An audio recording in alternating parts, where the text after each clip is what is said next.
Hello, Catherine. Hello. How are you? I'm fine, thank you. Now listen, can you give me a quick rundown of your sort of housing situation here? Because it's quite unusual, isn't it? It is quite quirky. Yeah. So this is our cottage, Yep. and it dates from about 1500.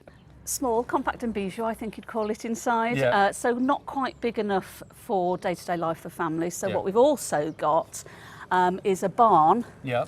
across the courtyard, which is curtilage listed. So it dates around the same time as the house. So And this is also Grade 2 listed. this is also Grade 2 listed as well. And I can see that you've got, is that solar thermal on the roof up there? Yes, so we've got solar thermal panels on the roof, and that provides hot water for the barn. We've got a bathroom in the barn, and it's piped underneath the courtyard, and it provides hot water. So you've got a heating main through. So we've got insulated heating mains through here. And is that an air source heat pump? And we've got an air source heat pump, which again provides water heating. So these are sort of the kind of things that you can do with a listed building. I suppose they're slightly different from the normal sort of methods that you can use on other buildings. Yes, some of the materials you can use are different, and obviously you have to get permissions from listed building, but they were quite sympathetic to what we wanted to do with the house and the barn. So that didn't really cause us any problems, but it's the nature of the building that determined what we used. So it's a building that flexes and moves. Because it's old? Because it's old. Yes. It doesn't have a damp course, so there can be damp problems. So there's moisture coming up the inside of the Yeah. walls? So we had to make sure that we insulated with material that was breathable. Okay. It's perfect. Should we have a look? Yes, do. So this is the big multi-use fun space. And what have you actually done in terms of sort of thermal measures? I can see here there's some kind of, what looks like a lime plaster finish, some stonework exposed. Yes, so we've insulated with hempcrete. So that is a mixture of hemp stalks Yes. and lime. Yeah.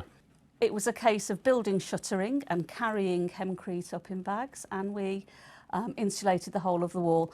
And it works perfectly with the building because it's breathable, so it's sympathetic to the original structure, but it's also got a high thermal mass. The ceiling is insulated with Celotex. It's not a strong roof. So it's a high performance, it's kind of high modern performance, insulation. yes. For its depth, it's very light. But you don't need the breathability up there. No, we don't. So, but what it does do is gives us a good level of insulation without putting strain on the roof. And then I can see here you've introduced some sort of secondary double glazing. Yes, so what we've got, we couldn't change the windows because it's a listed building. Right. So we've put secondary double glazing on the gable end window and also on the north facing But that is lights. actually secondary double glazing Yes. rather than secondary glazing. Yes, secondary double glazing, just Yeah. to make sure that we minimise the heat loss. And have you done anything about ventilation? Yes, so what we've got is we've got a heat recovery ventilation system which circulates the air constantly in the building, and it also gives some heat off.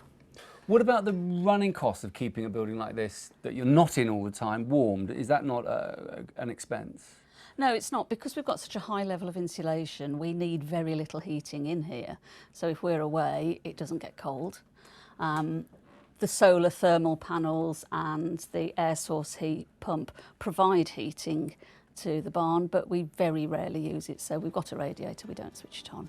So it just keeps itself at a nice comfortable level. Which is extraordinary, isn't it? That you Yeah. create a building that's warm enough that almost needs no heating. You know, this older building. Yeah.